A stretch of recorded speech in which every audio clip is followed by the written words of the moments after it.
Good morning, everybody. Welcome to the channel. Come along for the ride. Let's see what we can get done today.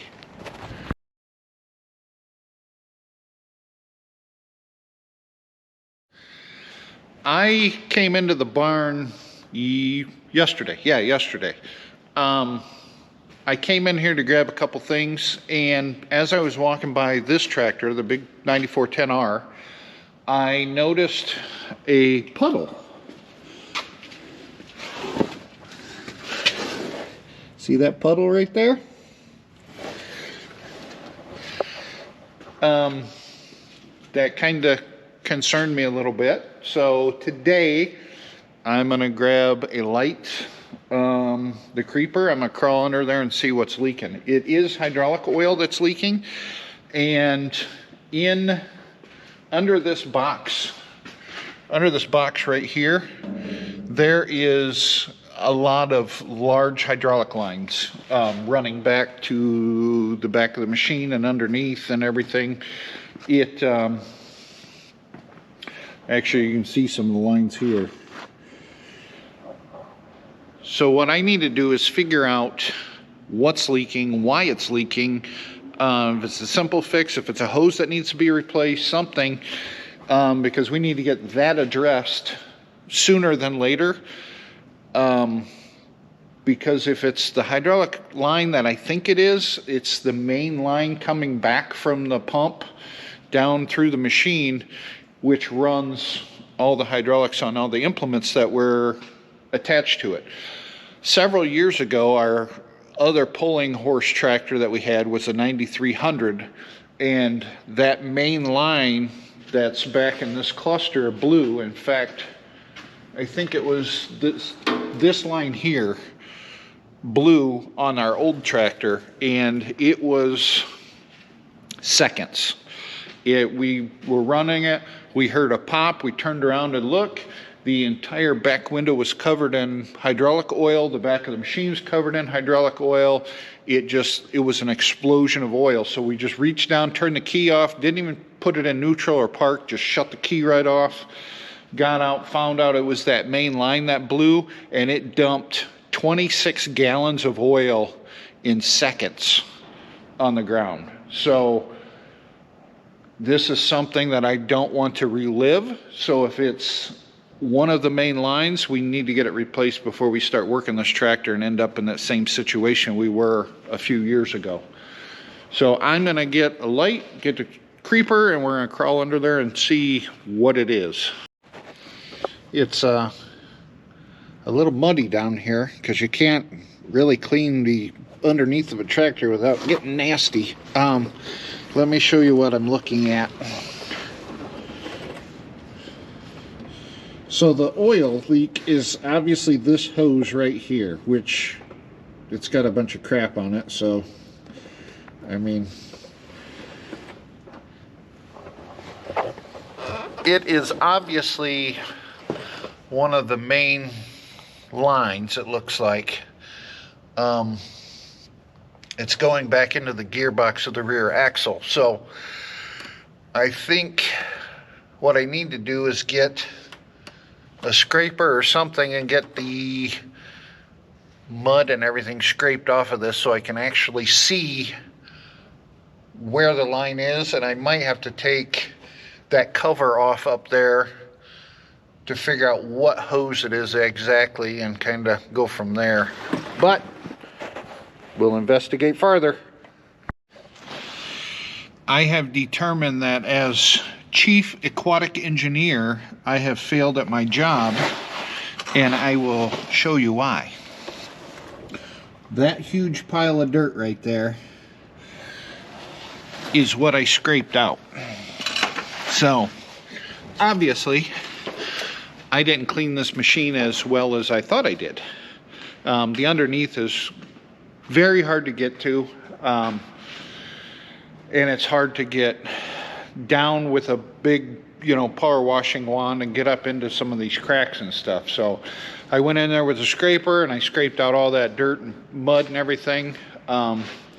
It's good to get it out of there anyway, because of the fact that when you have built up dirt and stuff on these tractors, that dirt sits there and just eats at the paint, which makes the paint bubble, which flakes off, which creates rust, which is a problem years down the road. So I did, however, find out that there's a hose clamp up in there on that hose, and I'm hoping, knock on wood, that all I got to do is tighten that clamp and it's done. But we're going to crawl under there and find out. This right here is the hose in question, or the hose clamp in question. It's dripping right out of there, out at the very end where this hose goes on. I have dirt. Dirt is falling in my face. I have a wrench with me right now, as you can see right here. So I'm going to try and do this and operate the camera, but we'll see.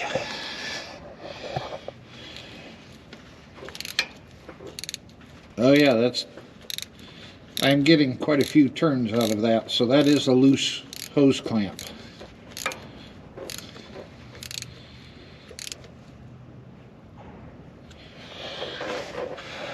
I'm hoping that's all it is.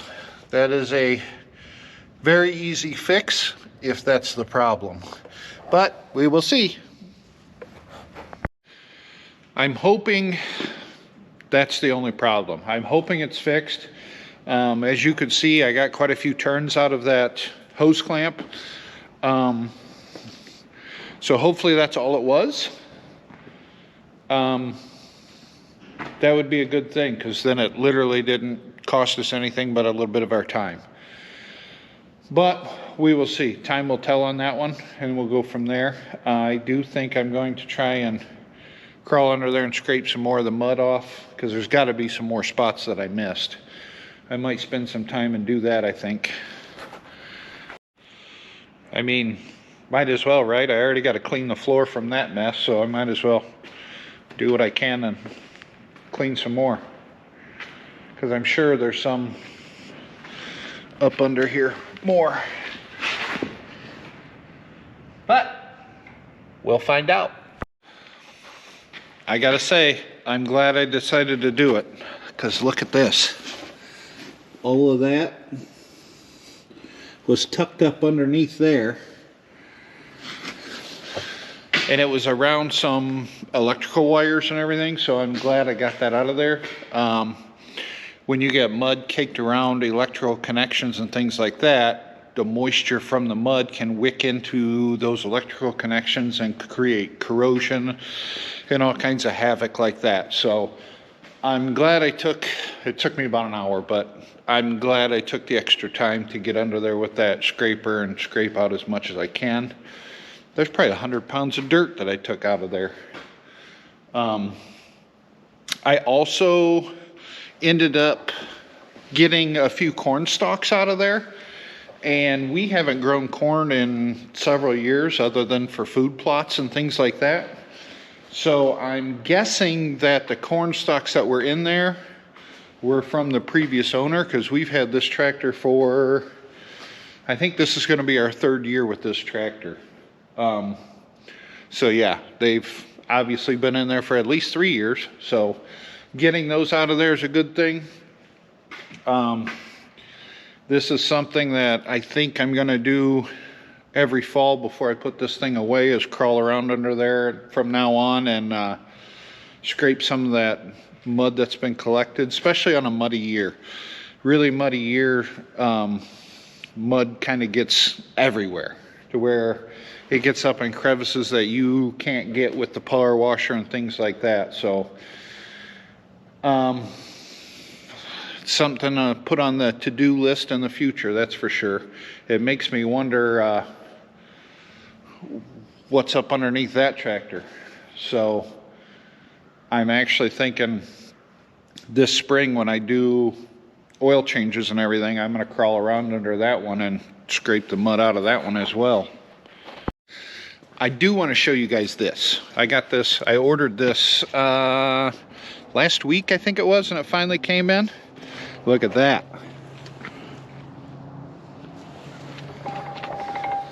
My phone's ringing. Let me answer that and I'll get back with you. Okay, sorry about that, guys. We haul several different trailers around here. I mean, we've got enclosed trailers, we've got regular trailers, we've got flatbed trailers, we've got dump trailers, we've got all kinds of different trailers that we use. And most of them take the 2 5/16 ball. Some of them take 2-inch ball. There's one of them that's a pintle hitch.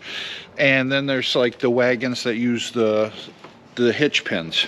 But for all the trailers that take the 2-inch ball and the 2 5/16 ball, every one of them, every trailer is a different height.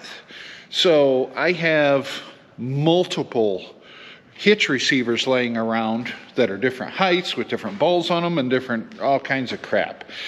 And they're the 2-inch, which that truck has got a 2.5-inch hitch on it with the reducer.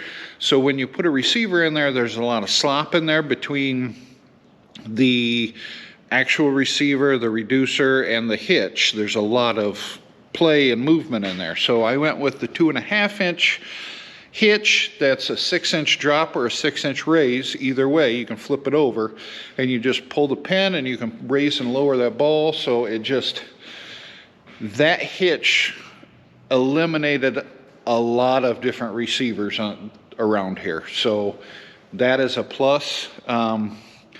I'm actually kind of anxious to pull with it and see what it does. I'm going to use it probably for the first time when we go to our February trip that's coming up here in a couple weeks. So we'll see. I'll be able to adjust that hitch up or down, or flip the hitch over and raise it up and down and lower.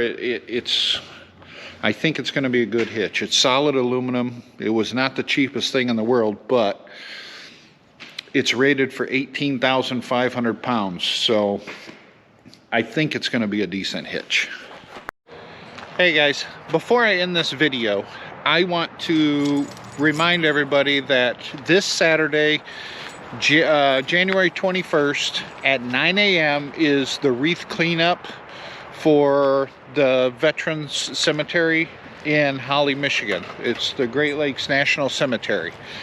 I don't know if it's the same wreath cleanup date as other national cemeteries. I just know that in Holly, Michigan, this Saturday, the 21st, is the cleanup. So we're going to be there. I hope to see everybody there. Maybe you guys will be there, I'm hoping, because usually the cleanup is not have the greatest show turnout as the laying of the wreaths. And I get it. Nobody wants to clean them up, but everybody wants to be part of laying them. I understand, but they need help. So please be there. We'll talk to you guys later. Thanks for watching. I'm gonna go in, edit this, and we'll catch you guys in the next one.